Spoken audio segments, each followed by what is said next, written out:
On this episode of RV Cribs, we're checking out a Grand Design Reflection 311 BHS.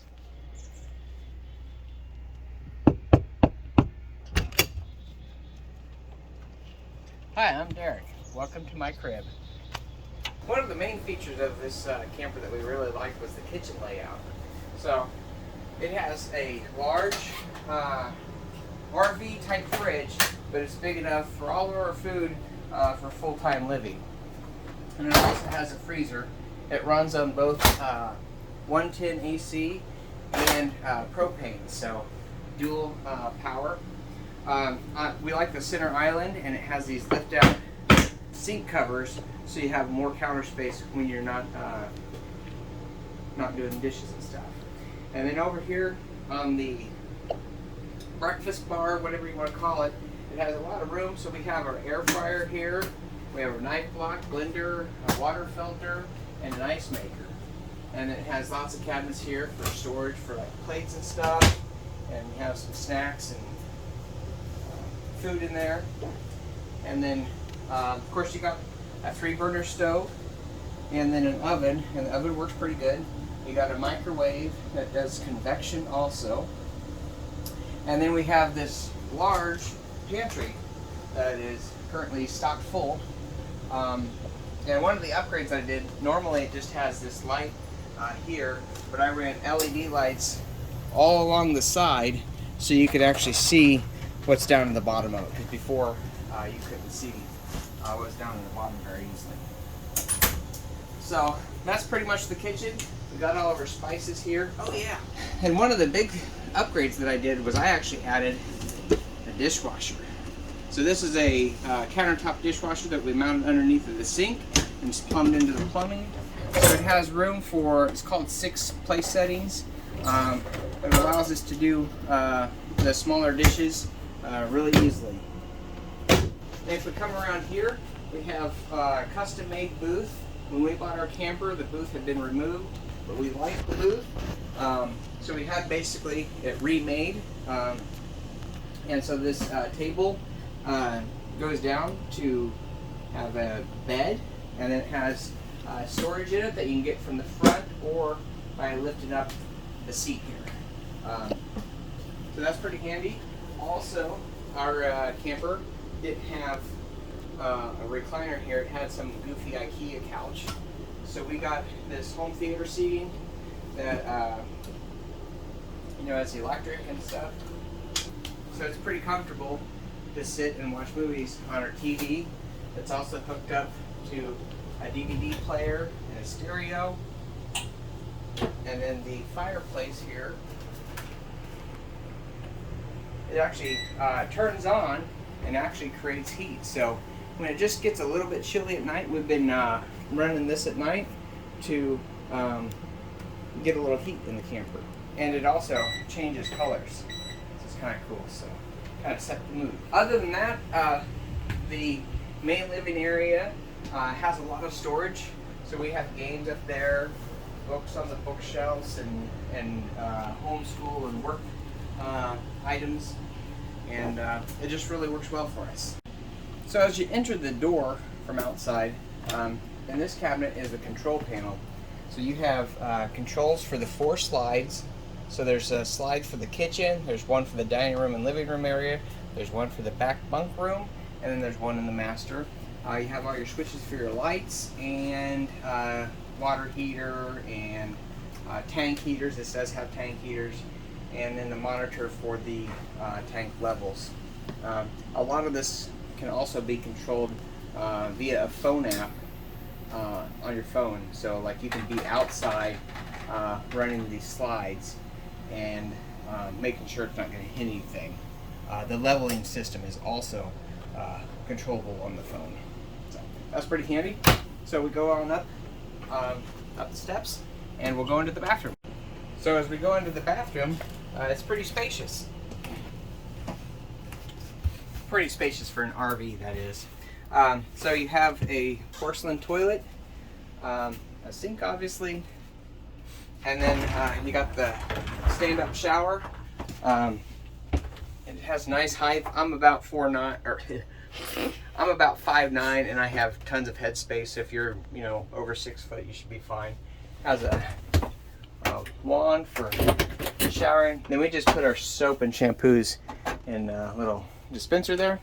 And then here's the original towel rack, and we found this towel rack that seems to work really well. So there's only one shower in the camper, so all 4 of us have to shower in here, so this will store all of our towels. And then over here, leading into the master bedroom, there's a door in between the bathroom as well, so it can be kind of a private bathroom. And then there's cabinets here with towels and drawers. And so these cabinets you can get to while you're in the bathroom. And then this whole dresser thing is on a slide. And then we'll go on into the master.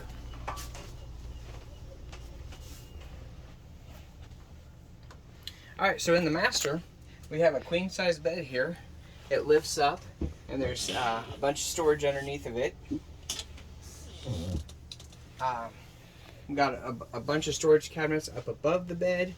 We have some nightstands with storage cabinets underneath of there. And then over here, we have dressers and a countertop here or whatever, with a window. And then there's also the window over here. That's also your emergency escape. And then we have a 32-inch TV mounted up above it that it'll swivel out so we can easily watch it from the bed.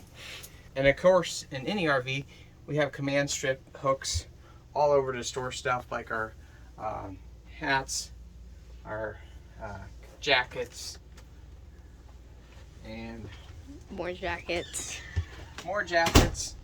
And washcloths and umbrellas and everything else. Alright, and then coming to the back of the RV is the kids' bunk room area. So up here we got one bunk. This is where our son sleeps. We went ahead and put up some baby thingies so the kids don't roll out. And then we also got some curtains so that they can have a little privacy. On our project list is to cut these off and sew them up and everything, so they're not hanging down here so much. Underneath of this bed, which is folded down and then lifts up, under here we have another booth, and this one converts down into a bed also. And this is where the kids do their homeschooling and everything. And it has storage underneath from the front, and then you can also get to it from under the seat. So it's good for the homeschooling stuff. And then when we go on travel days, we convert this down into the bed, and then we store some stuff like their stand-up paddle boards that are kind of big and bulky. And then there's a little bit of storage back behind the seats. For like laundry baskets and stuff like that.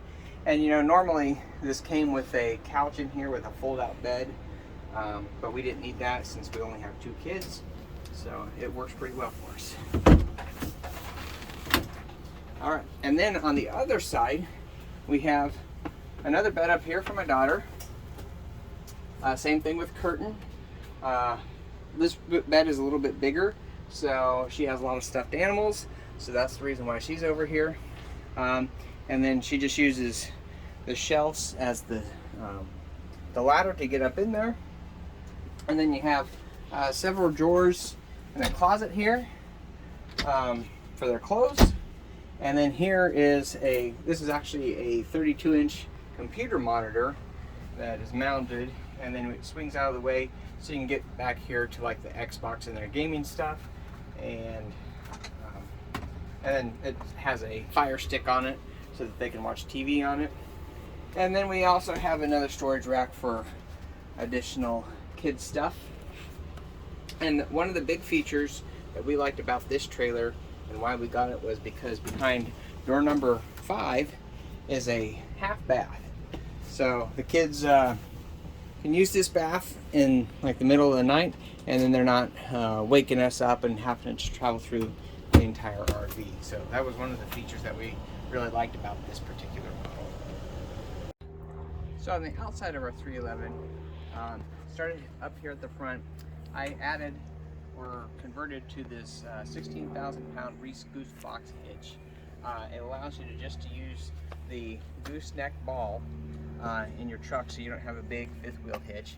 It has an airbag in here and shocks, so it really smooths out a lot of the bumping and jerking around that is typical with the regular fifth wheel hitch. We have the front storage area here, and it is currently stocked full of tools. So that's all tools that I use on the road. Back behind here, there's actually a little air compressor. And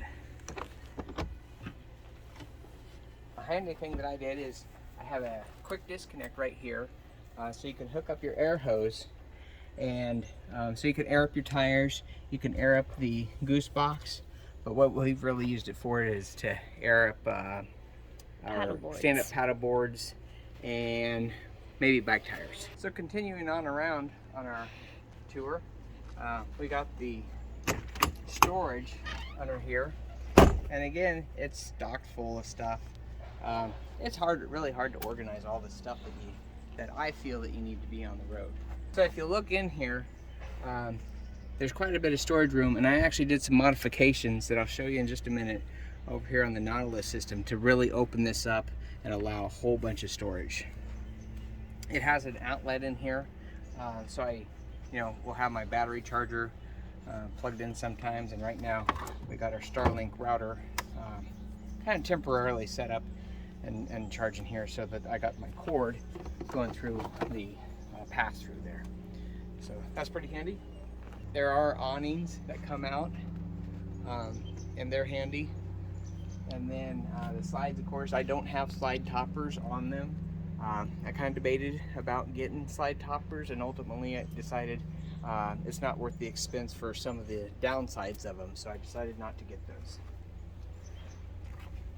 So then we continue on around to the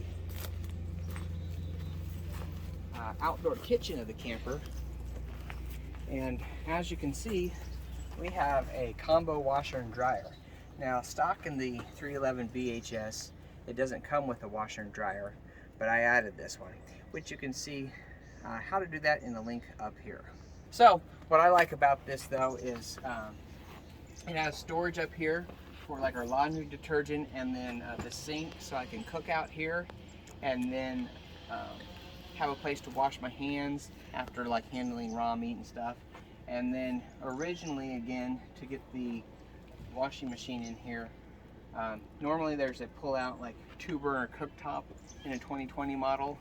I would have never used that, so I took that out and moved the drawer from over here to over here,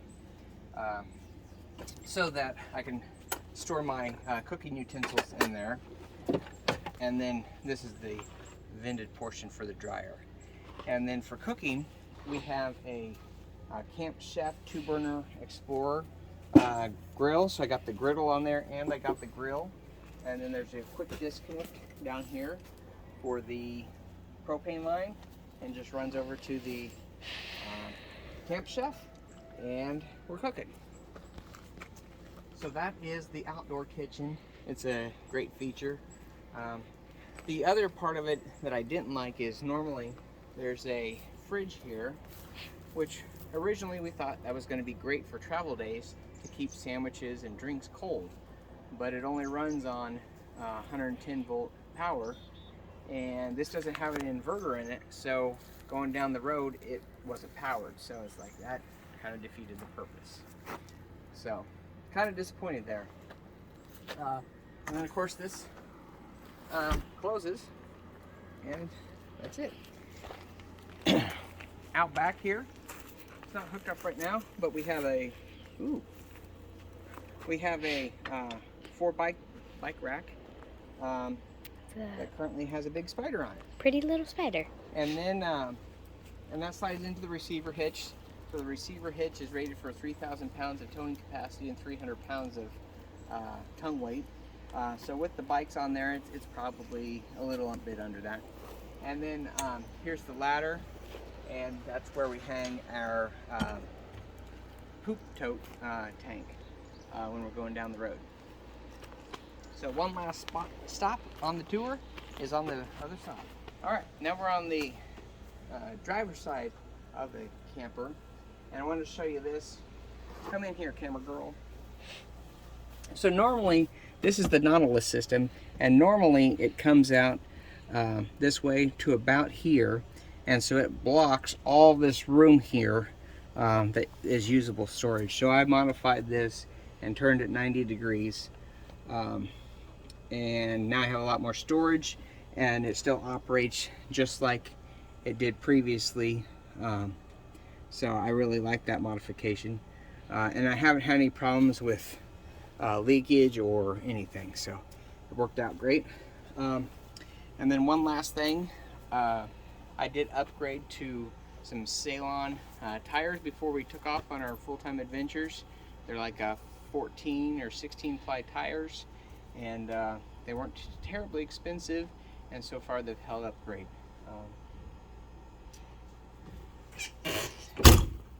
And then finally, of course, on cribs, you got to talk about your whips.